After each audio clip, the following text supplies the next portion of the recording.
actually everything. I do the opposite, but I love recording. But it's great to see you. Wonderful to have you here. And I love sharing just your insights as to how folks can have better relationships. You know, actually, I'll say one little thing before you kick in. The interesting thing is whenever Mark comes on, I write a ton of stuff down. I literally have them in my notes, and it will sound like I'm reminding Mark of something, but it will be a session that we did like 3 years ago that I really got in my notes. I'm like, oh, Mark, everybody needs to know this. But actually, you go through it for business. And I'm sure if you're like me, you will end up reflecting on the other relationships you have in your life, whether it's your kids, your wife, your husband, your friends, or other folks that you have out there, because it's all kind of aligned. Mark, what should we talk about? Well, a lot's happened since we last did this, and I have a lot to share with you, and I'm going to be covering pitching, hiring, delegating, and attracting talent. Would that be okay? Awesome. Attracting and retaining talent. So the pitching thing, in terms of what's on your investor's mind, I'm writing a book now with various chapters of little chunks of things, and one of the chapters is the elephant in the room of selling or pitching, and the idea is that, and here's a concept to write down, is people are always listening for something underneath they're listening to you. So transactional conversations are listening to each other, talking to each other, but they're often not that compelling. You know, go, and if you can just be curious what people are listening for, that they're not even aware of, but if you get it right and deliver on it, they'll lean towards you. So whether it's 1-to-1 or whether it's 1-to-11 in this room or 1-to-1,000, whoever you're with is always listening for something. For an investor, what they're listening for is Brian, what's the return that investors, that these people present to, are seeking within 3 to 5 years? What's the return? 3-to-1, 5-to-1, 10-to-1? We're looking for 20-to-1. 20-to-1. Okay. So what they're listening for, if it's a 20-to-1, is what they're listening for is, are you a unicorn and can you deliver? Are you a unicorn and can you deliver? And by unicorn is, what is the unmet problem that you have a unique solution to, and that you have a team who can actually do it? Something that's happened to me, Brian, that I didn't realize for 40 years, is I'm involved in, 3 or 4 game-changing projects. And my passion is not really the business world, although I hope to help you. My passion is stopping teen suicide and teen mental health. And in my multiple projects, I've never had teams this good. In fact, what I realized is, in my eagerness previously to get something going, I would be sloppy in my hiring. And what I realized is, like, there's no honor amongst thieves, is I hired people who were sloppy, who I'd let off the hook, but that allowed me to be sloppy, which I liked, but every team I'm involved with now, I am kind of the visionary driver of each of them, but I'm the loose link. I mean, they are causing me to have to be much more accountable than I've been in years, because they are so effing solid. So I just want to share that with you, and I wish I'd learned it 40 years ago. And it's causing me to have to up my game, up my focus on details, my follow-through, my responsiveness, my meeting deadlines. And it's intimidating, and I love it, because they're all the same. One of the projects is with a retired Army colonel and you want to get something done, you partner with a colonel. I am telling you, they are unbelievable. So, but getting back to the pitching. So, and something I've said in previous presentations, if you're presenting to an investor and within 3 to 4 minutes they're smiling, it's not a yes. They're smiling because it's already a no, and they know you've put so much time into your presentation. They don't want to be rude after seeing 5 slides and saying, I've heard enough, no thanks. So they smile like this. And you think the smile is going to lead to money, but it's not. It's going to be the opposite. And if you think I'm wrong, then you need 3 or 4 of these episodes where you say, it happened yesterday, Mark. And here's the key. And you can modify the script, is that whenever that investor is smiling or they're going, but your gut says, this isn't going well. And what happens is it triggers anxiety in you. And out of anxiety, you press pedal to the metal and you drive them away. So what I'm suggesting to you, and you can do this, by the way, in your marriages, you can do this not so well with your teenagers because they're rough. But when you get a gut feeling that something isn't going well, rather than putting your pedal to the metal, what you say to the investor is, can we stop for a moment? In just that tone, not angry, but and they're going to go, what? Because they're going to be nervous because you caught them not wanting to be rude, which is what the smile is about. And they're going, huh? And what you say is, when I started this presentation, you were listening for and looking for something and you didn't hear it. They're going to go, what? Yeah, we kind of started like this, but now we're like this. And this is you with money, and this is me not ever going to see the money. So you were looking for and listening for something, and not only didn't you hear it, we've gotten further away from it. So can you tell me what you were looking for or listening for? Because we actually might have it, but we didn't read your mind well enough. And I'm in a cohort of 20 plus people. And if I don't have it, someone might have it. And I can introduce you to them. And what'll happen, you'll be glad that I focused on your success as opposed to my immediate needs. And if I put you in touch with someone else that can help you be successful, you're all going to take my call in the future, because I pivoted from me to you. So what were you listening for? And again, what they're listening for is a 20 to 1 thing. Something else that I suggest in B2B calls is— Mark, just before you go past that, I just want to draw a big line underneath it. You also, I'm going to be bringing out your previous quotes as we're going through this, but you also have a very nice quote. You say, hey, people don't remember better than, they remember different than. Be unique, different, plus values as a company, plus the values that you bring. And what you're saying right there is so important. I have so many people who will force their way through a deck, no matter what is happening, no matter if they see things are going well, if they see things are going bad, they will follow it to the very end because that is the objective in their minds. It is to complete the deck. And what Mark is saying is the objective is never to complete the deck. The objective is to respect your time in the highest possible way by being observant of how other people are reacting to what you're saying. And there is a world of difference between the two things, a world of difference. I promise you, this one tip on its own will save you not just hours and hours and hours and anguish as well from like the disappointment of being turned down, but it will turn you into a different than rather than better than. It's really important.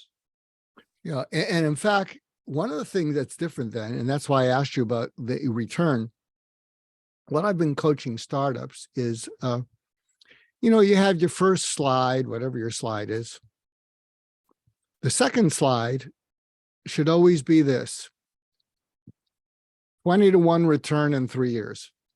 or 20 to 1. The second slide should be that, because that's where they're coming from. Because they have to report back to someone, and they're not going to say, I listened and heard a great idea. They're going to report back and I say, I think I saw and ran into something that's going to give us a 20 to 1 return. Yeah. And it can be inferred, by the way, through showing your growth. If you're showing 200% growth year on year laid out for the next 5 years, that's a 20% return.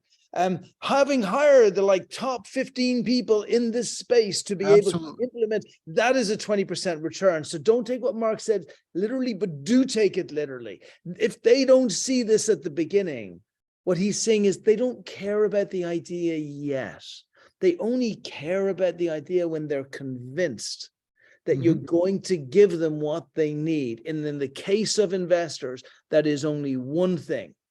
It is a return on limited partners' money, or if it's an angel, a better return than the bank or another investment would give.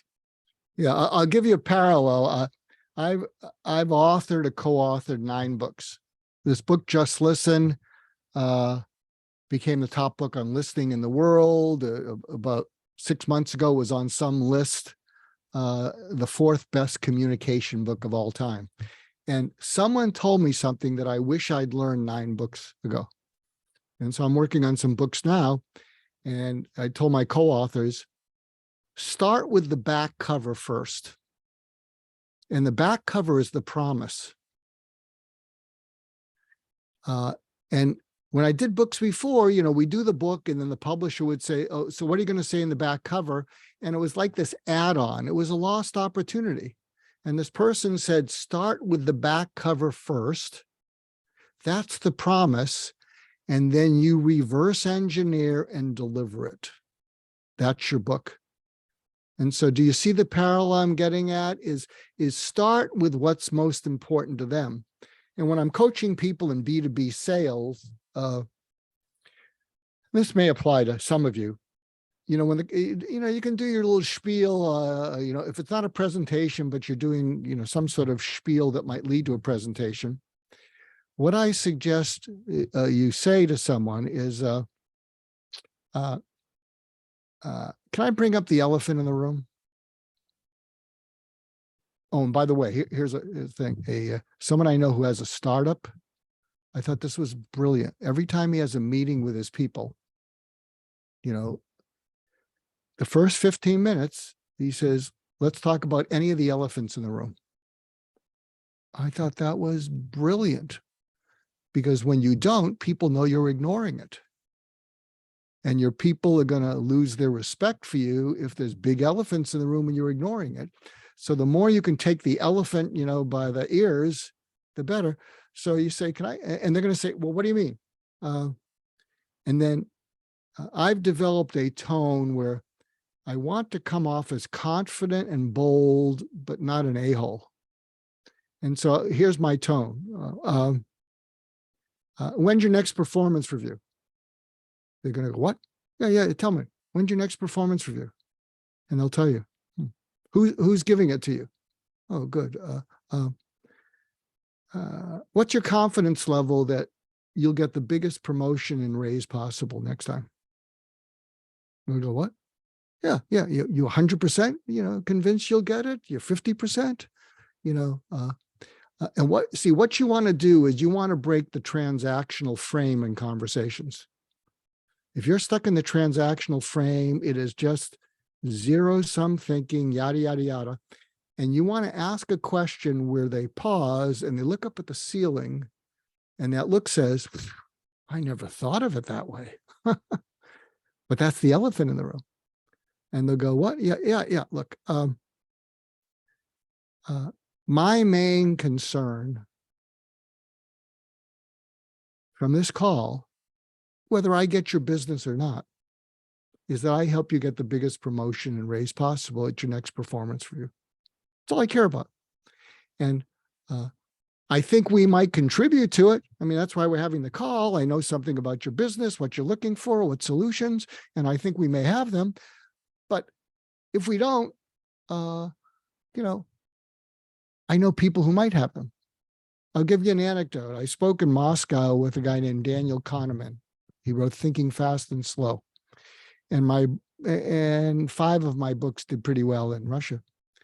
And before I was to speak there, they said, "Oh, you're going to be interviewed by Ilya from this publication RBC, which is, kind of like their Forbes magazine." So Ilya gets on the phone. He says, "Doctor, I'm supposed to interview you." I said, "Well," I said, "Ilya, there's only one thing I care about from this interview. I got good news and bad news. The good news is all I care about is you write an article that gets you a promotion or a raise. That's all I care about. That's the good news. The bad news is I go all over the place in these interviews. I tell stories, I give anecdotes, I give principles, I give such and such. So I don't know if you can pull out of this mess of our interview something that'll get you that promotion. That's all I care about." So he's quiet. We do the interview.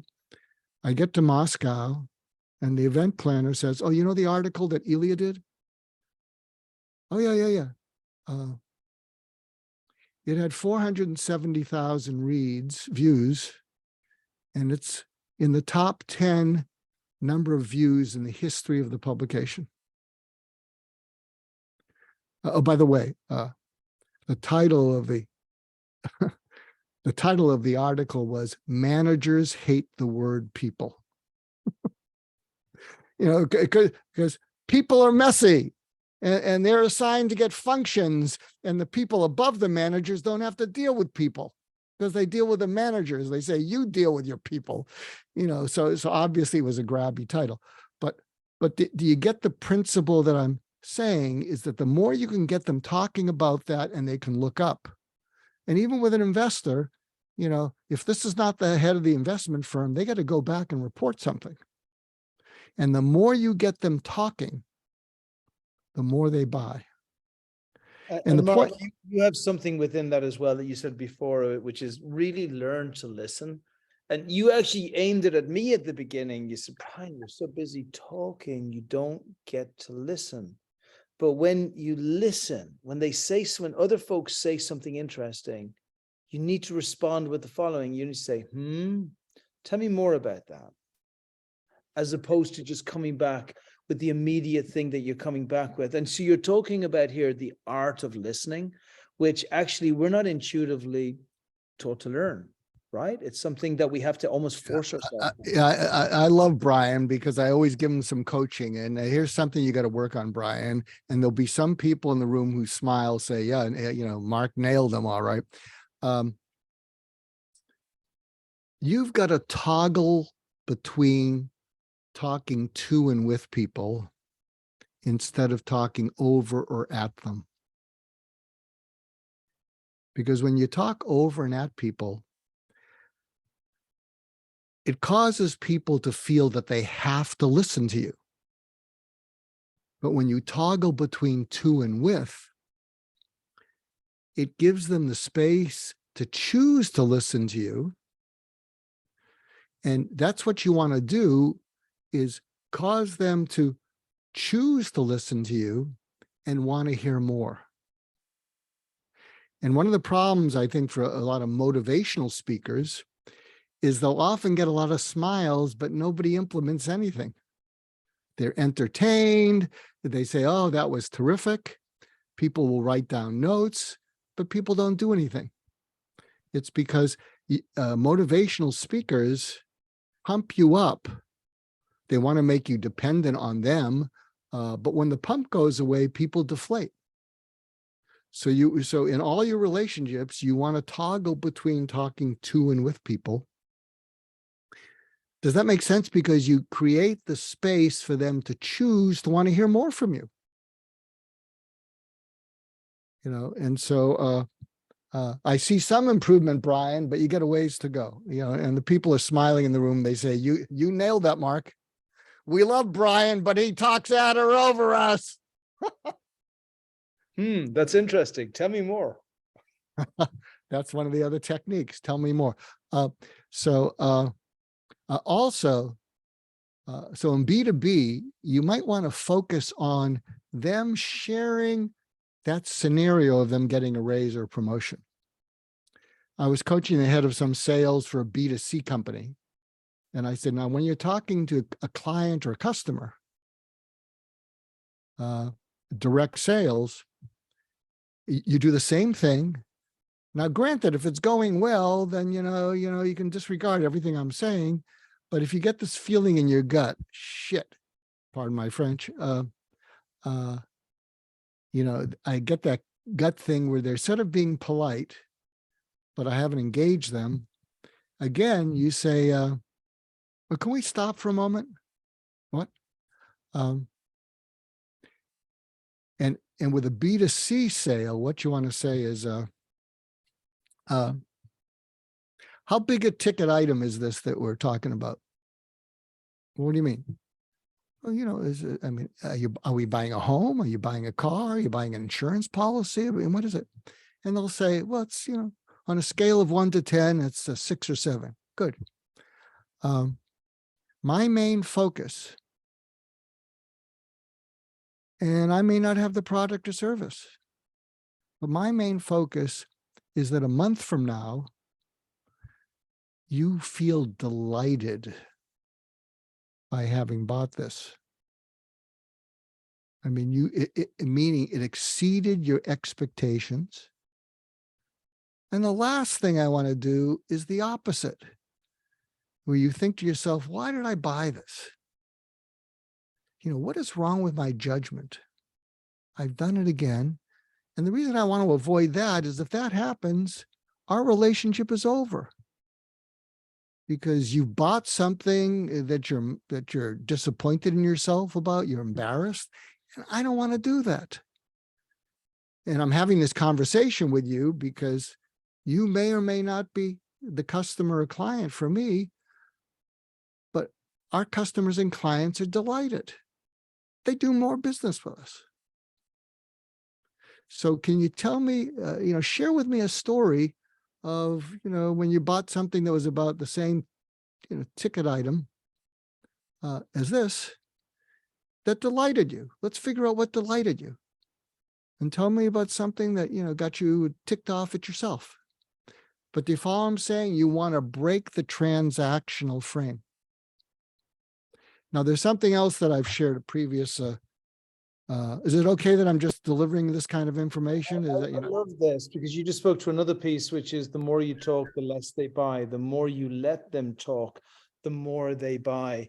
And then there's another piece which I really want to touch, which is the forward cognitive bias versus the reverse cognitive bias. But I think where we're going to, and this is so powerful for me, because especially when I deliver a lot of the sales techniques, it's like boom, boom, boom, boom, boom, boom. And what you're saying is, if you don't understand how the other person is reacting to your first boom, you've lost. Mm-hmm. Lost. So stopping yourself to listen at the beginning is so incredibly powerful. So please, Mark, keep going. Yeah. So look, I'm pretty old, so and I'm not chasing money. I live to help people like Brian and all of you land in your future. I'm going to be 75 tomorrow. And the projects I'm working on, I want to launch the people I'm working with. I want to be in the background. I want to be more like the executive, whatever you want to do. So something I've been coaching people on who give talks or presentations, and you can use this or not use it. I'd love to see Brian using it when he does a presentation. You go up to the podium, and you can do this on a big stage. And people are wrestling in they're texting, and you go up to the microphone and you go, huh. You go, huh. And you scratch your chin. And then you walk away. Then you come back. They're all stopping texting. And you go, huh. You got all their attention. And you say, Do you know what an avatar is?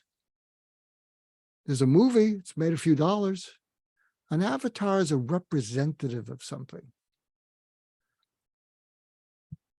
And I just created an avatar for all of you. So let me run by what I think you're listening for. So if I were to do that here, I didn't start it this way, but I would have got your attention. Let's see, what I'm listening for is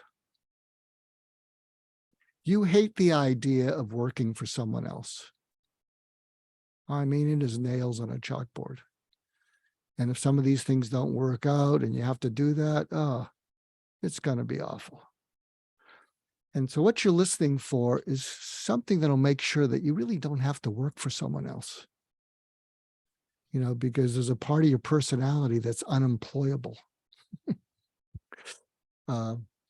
And so what you're listening for is something that will get you the money you need, the runway you need, the partnerships with the people, so that you know, just getting their money isn't enough. If they're going to give you their money and give you a hard time and kill you, I don't care how much money they give you, you can't get money from them.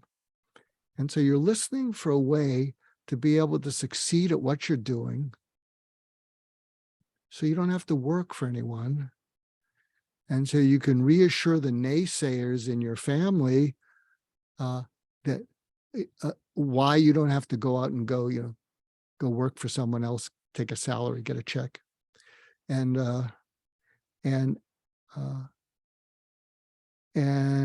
if I can deliver something to you that reassures you that maybe you can make a success of what you're doing,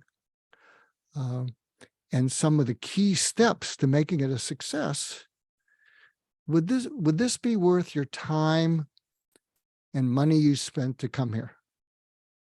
But do you follow what I'm saying? That's what I call a meta presentation. You're tracking with the audience. Now, it may be something else. You know, if you're pitching to a group of investors, you could say, you know, the avatar is all of you are looking for that unicorn that'll make up for the opposites. You know, and the last thing you want to do is invest in a loser. You know, because some of you have done that and you got raked over the coals. I don't want to do that for you. You know what you just did, Mark, for everybody here? You just you got off the stage, you walked into the audience, you sat in a seat on the front, and you said, I'm one of the audience. I'm sitting here. I'm with everybody here. All of you people, you 300, 400, 500 people who are sitting here waiting for something. I'm now one of you. So rather than doing what I was going to do, which is do a pre-run presentation, which was about me. It was about me sharing what I had. I'm going to sit here and I'm going to be one of you. And I'm going to make sure that what is delivered up there is something that you are going to want. And the whole, if you notice the whole discussion here from Mark, and it's not a secret. And I will tell you something about like the hostage negotiation thing on a intellectual level is the thing that always impressed me with Mark in the past. But on a human level, you know, his gift to the world is with regards to suicide, you know, and working with not just kids, but also with parents who potentially are going through it and also have gone through it in the past.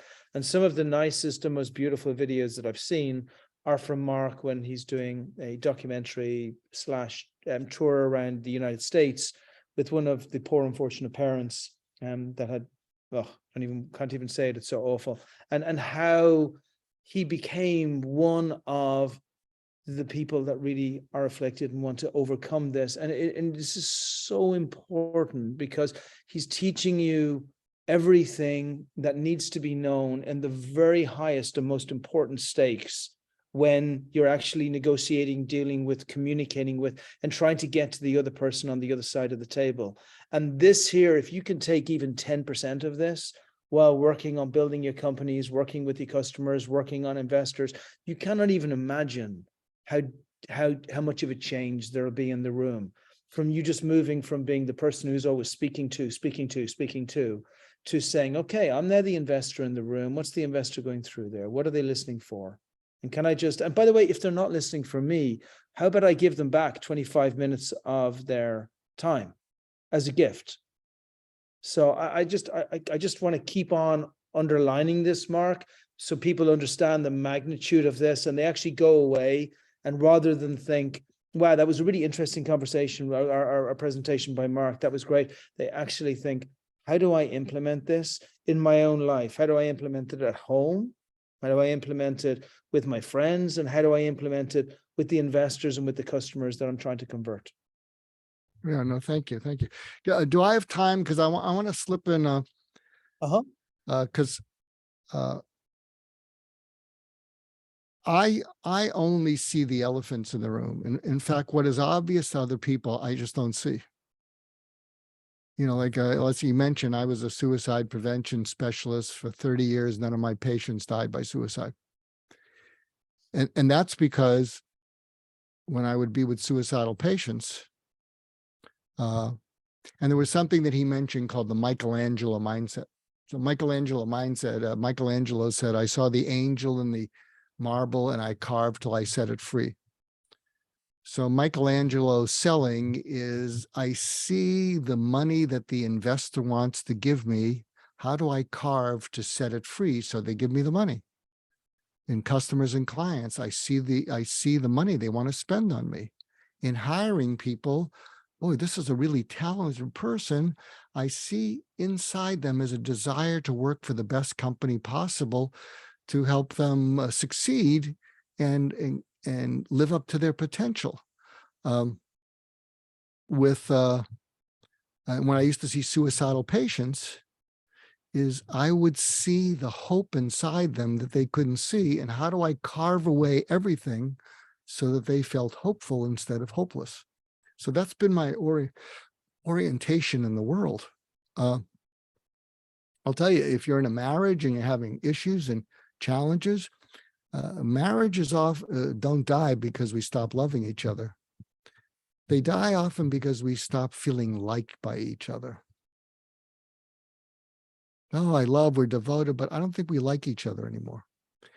And so inside every marriage, inside is a part of the other person who likes you. So how do you clear away everything that's causing you to feel they don't? So that's the orientation I'm trying to give you.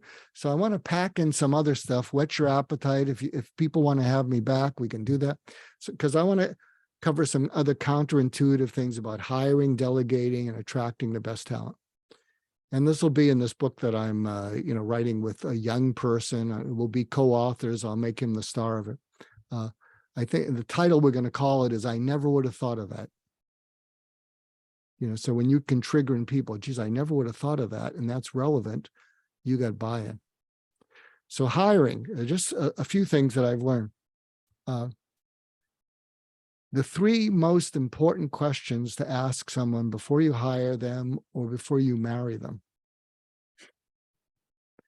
is, tell me about conflicts you've been involved with, in your past relationships or your past jobs. And they go, what? Yeah, tell me about some conflicts you've been involved with. Conflicts happen all the time. That's the first thing, the first prompt. Second one is, tell me about how you contributed to the problem. And they're going to go, what? Moi? It's all them. Red flag, red flag. Because conflicts are inevitable. And I have seen too often startups just fall apart because the founder couldn't deal with conflicts. They avoided them, they got angry. And so you want to hire people who can own up to how they contributed to conflicts. And they might say, well, no, it was the other person, You could say, well, I understand that you feel that way, but in every conflict, both sides contribute to it. So here's the third thing. in the event when we run into conflicts going forward, and we will, well, you know, it's human nature. When we run into conflicts, what's your notion about how we deal with them so that we can solve them and put them behind us as quickly as possible? Because we're going to run into conflicts. And again, if they take no ownership, and this is also before you marry someone, if they take no ownership and they're clueless, what they're really telling you is, I don't deal with conflicts. You know, I'm not cooperative. This is so important. I just had dinner with someone who I mentor, and you know, and he said, you know, and he has a company with 25 people. It's done very well, but he can't deal with conflict. And there's someone who's been there 6-7 years, and he said, I should have fired them 4 years ago, and I still haven't. And I gave him an insight, because I nail people with this. I said, and he said, even the other people don't like this person, but they say, don't fire them. I said, here's an insight into you. One of the reasons you avoid conflict is not because you're afraid of upsetting the other person. It's because you are so resentful towards them and so enraged at them for over so many years that you have to calm yourself down. You're uncomfortable with being enraged. And one of the reasons other people give them a pass is because this person outrages everyone. And they all feel guilty and scared because decent people are uncomfortable with becoming enraged after they have been outraged. Write that one down. So I know I'm going off on a tangent, but I think this is important to hire them.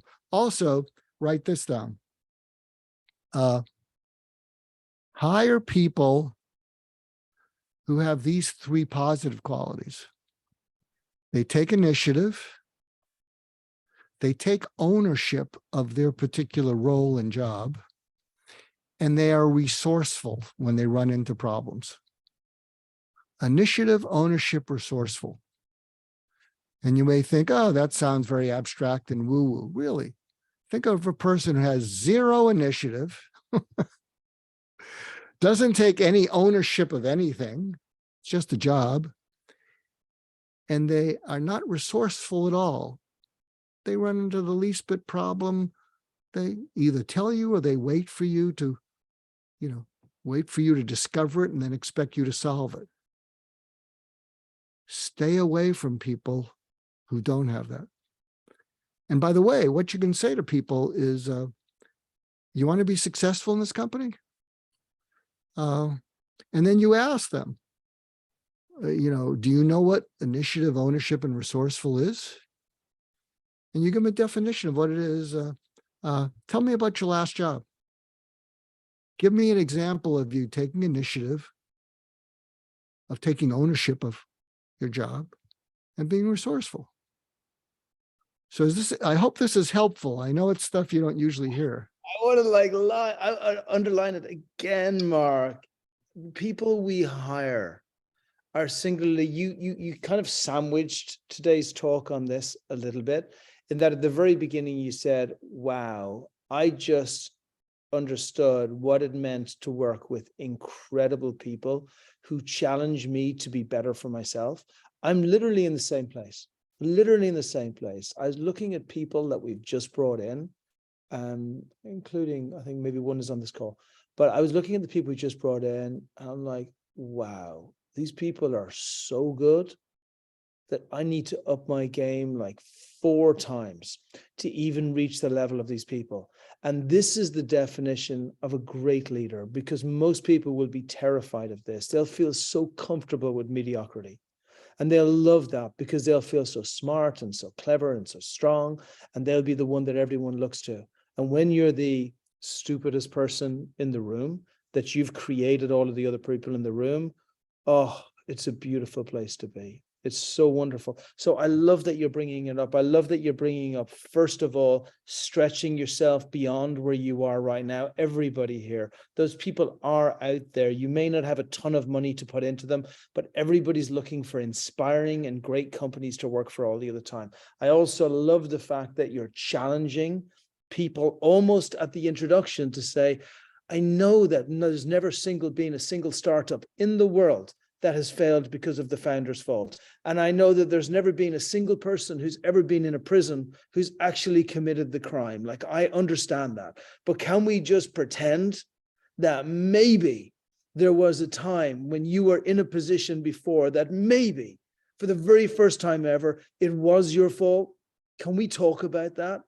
And I love that you take people to there, because it will really take them to a place where you get to see the inner workings of that person, because those inner workings will come out when they're working with you. And confronting it at the very beginning will help you find the very best people. Good, good. So can I shift over to delegating? You want delegating? You know, one little thing which would be my plea for the day, because I like so much when we do it, is the why do XXX choose us? Because so many companies are focusing Okay, on so squeeze that in. yeah, what Brian is referring to is when someone says, "What do you do?" or "What does your company do?" What they don't know is they are setting you up to say something that they can tune out. So whenever they say, "What do you do?" or "What does your company do?" and you say, "I do" or "we do," they start to smile. Here it comes. And they don't even know that they've set you up to do that. But it's human nature, because you go to a networking event, it's like, I can't stand it. It's like, I do, we do, blip, blip, blip, blip, blip, blip, blip, blip, blip. And it's kind of like, who gives a shit?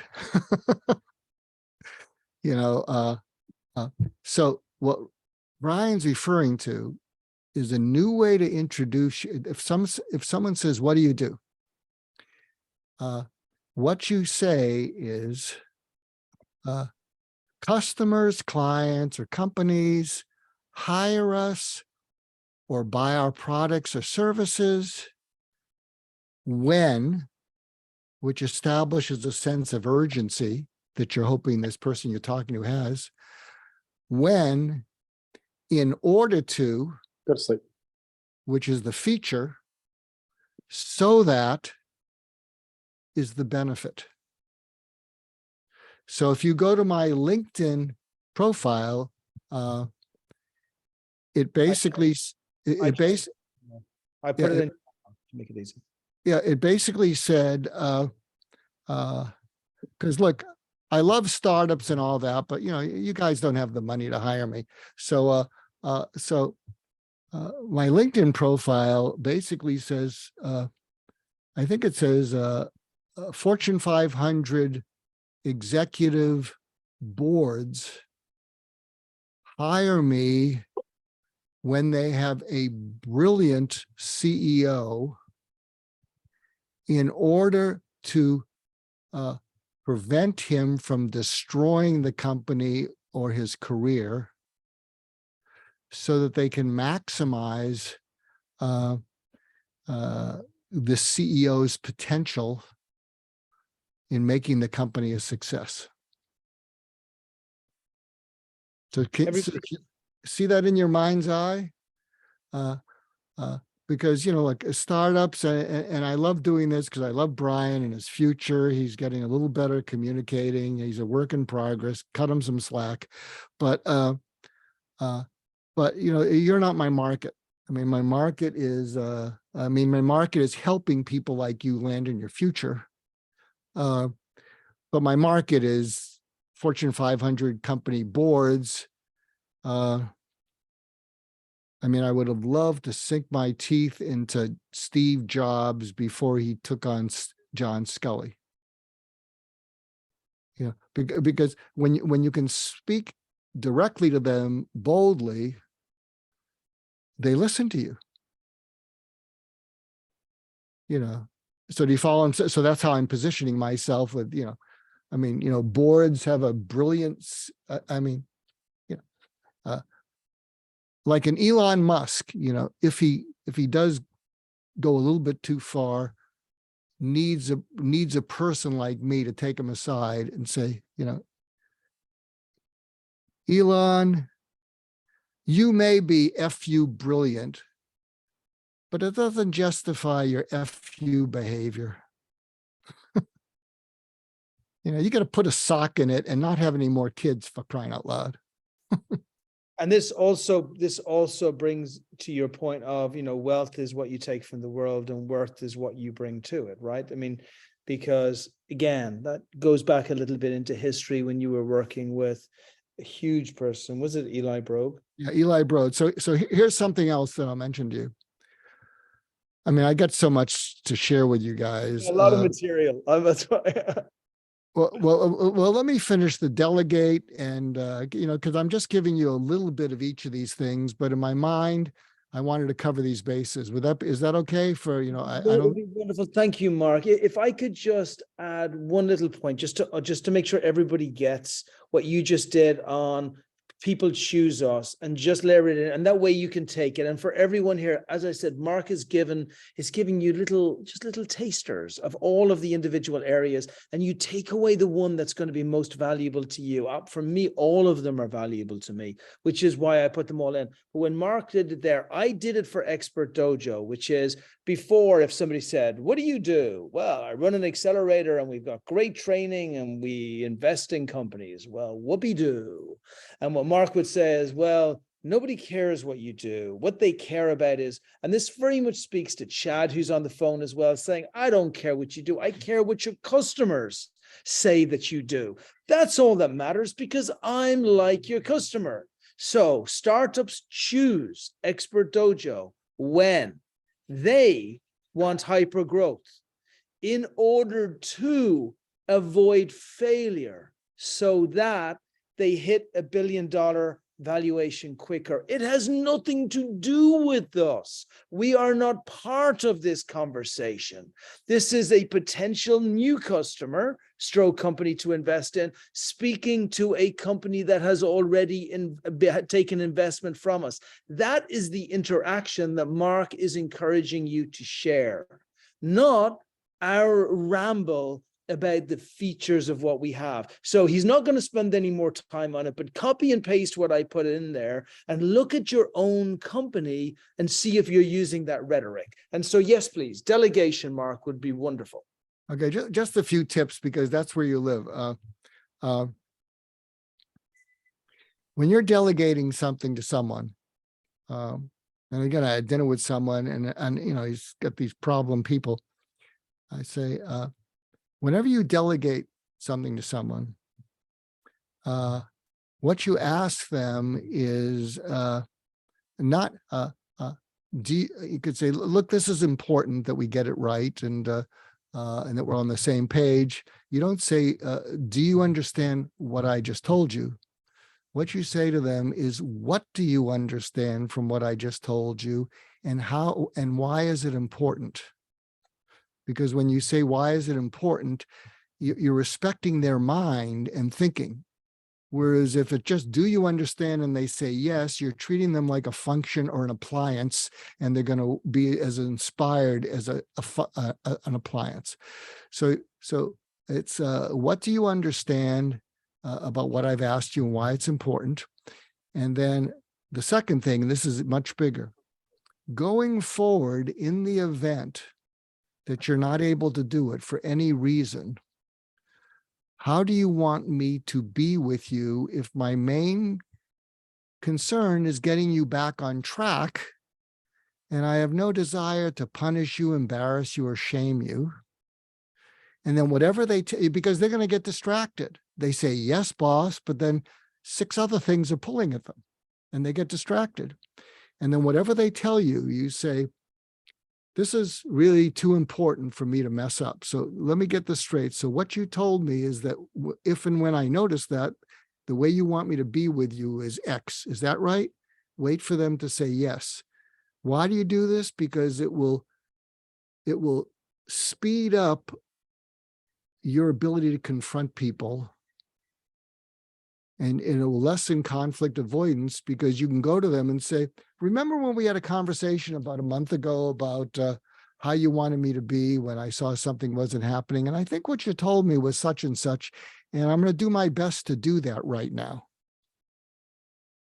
So do you follow me? Having a way to deal with the confrontation is going to keep you from avoiding it, like, oh shit, they didn't do it. I thought they were going to do it. Oh, I hate when I have to do this. Sorry, you got to do it. So that's the delegation piece. Now the final thing, because we don't have that much time, is how to attract the best talent and retain them. So I don't know how big your companies are, but what you want to do with the people in your company, you want to meet with all of them. And what you want to say is,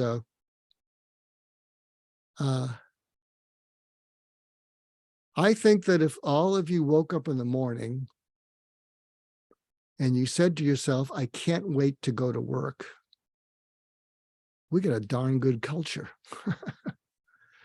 Putting aside, you got marital problems, you got other problems, putting that stuff aside. But when you think about your job, if you wake up and say, I can't wait to go to work, we got a great culture. And if you say the opposite and, focused on the job, I hate my job and we got a bad culture. So what you want to do is you want to reach out to your people and anonymous survey on a scale of 1 to 10, where 10 is, I can't wait to go to work, and 1 is, what the F am I doing here? Where are you? And going forward, please write down what we need to do consistently, and what we need to stop immediately, so that you can say, I can't wait to go to work. And I'll tell you why this is important and why it'll attract talent is when you're out with your friends and you say, tell me about your job, and you say, I can't wait to go to work. If they don't feel that way about their company, they're going to say, are you hiring? And it's so clean and so simple. I work with companies. I say, how much are you paying for culture development type stuff? Oh, 100,000. I say, how's it going? Well, I said, you're wasting your time and money. Here's something you can do and you don't even have to hire me. Just do a survey, find out what it takes for people to say, I can't wait to go to work, and make it happen. And take away all the stuff that gets in the way. It's pretty simple. It's a Michelangelo culture. Inside your people is a desire to can't wait to go to work. So just carve away everything else, and then say you're going to check in with them every month, see how you're doing, and you keep improving it. And then when they go out to speak to their friends at the bar, their friends who don't feel that way you're going to attract talent. So I hope that makes sense. I just wanted to throw a bunch of stuff at you, and I hope there was my own Michelangelo presentation. I hope there was a pony in that pile. It was fantastic. And we're going to do a sprint, Mark. I love the fact I missed you at our 20s event. But hopefully you're feeling great, and I'll get you up here in the next couple of weeks or so. And happy birthday tomorrow. Thank you all. Thank you all. You're amazing. Amazing. We're going to record it. And actually, very quickly, our head of operations just came in and she's like, did he say do a survey? I feel so clever because we're sending one out today. Understand your people, understand your customers, understand your investors, understand your audience, and then actually show that level of respect to those people, please, by acting in a way that makes them feel understood. That's what I take from this, Mark. Yeah. In fact, thank you. I hadn't thought about it, but when you're talking to your customers or whatever, you can ask them in your thing, I want to be a company where you say, I can't wait to give you money. We want to be a company where if you're talent, you say, I can't wait to come to work. I can't wait to come. So you can use that as a kind of a metaphor. If you're a customer we want to be the Apple store, and we want you to say, I can't wait to line up around the block and, get the new product. So you could use that as a metaphor and mix it in with some of the stuff I said. So I got to run. So I hope this was helpful. Something you could do for me, but my batting average is terrible with all you people, is I collect video testimonials. Okay, we're going to fix on my site, because in fact, in my LinkedIn profile, I basically say, don't rely on anything I talk about. Here, go to this link on my site, markgoulston.com, testimonials, and see what people say. And, you want to have a conversation with me, talk to me. Thank you, buddy. I appreciate you. Happy birthday, my friend. It's been a wonderful journey. Everybody else, please take this stuff on board. It's so incredibly important. And Mark, have a wonderful President's Day. Thank you. And send me the recording, and I'll probably lose it, but I might do something with it. By the way, here's something that I do. I do I have a podcast, My Wake Up Call. It's in the top 0.5%, all word of mouth. I have people ranging from Gary Ridge, Ken Blanchard, Jordan Peterson, Larry King, Doug Conant, Susan Cain, who you never heard of, but she's one of the top influencers on LinkedIn. She wrote a couple books. So check out My Wake Up Call. And I just started something, Brian, in England. I have a weekly show called Hurt Less, Live More with JJ and Dr. Mark, because we believe that people in the world run away from hurt and fear into drinking, eating, getting angry at people. And we believe that if you can just stop, and even with your people that you're angry at, you could say, I'm not angry at you. I'm hurt. And you don't say it like, oh, I'm hurt. I'm hurt because I thought I could trust and believe you, and it looks like I can't. You see how that's much more powerful than just getting angry at them and frustrated, because all they're thinking then is, how do I make it through the conversation? Because you're angry or frustrated with them. But if you can pivot to, yeah, I am frustrated, but I'm not angry. I'm hurt and disappointed because you led me to believe that I could trust you and believe you. And I don't know that I can. That is really powerful. So long, everyone. Well, I am enlightened and elevated. Thank you, Mark. Okay, thank you all. Take care. Bye-bye. All right. And that's a wrap, everybody. There's some gold in here. This is the only part that I've recorded of the entire session, because there's gold in here. Get into your customers' heads, get into your investors' heads, get into everything, prospects, outreach, everything we went through earlier on in the session today, and you won't go far wrong. Thank you, everybody, for joining. Have a great President's Day, wherever you are.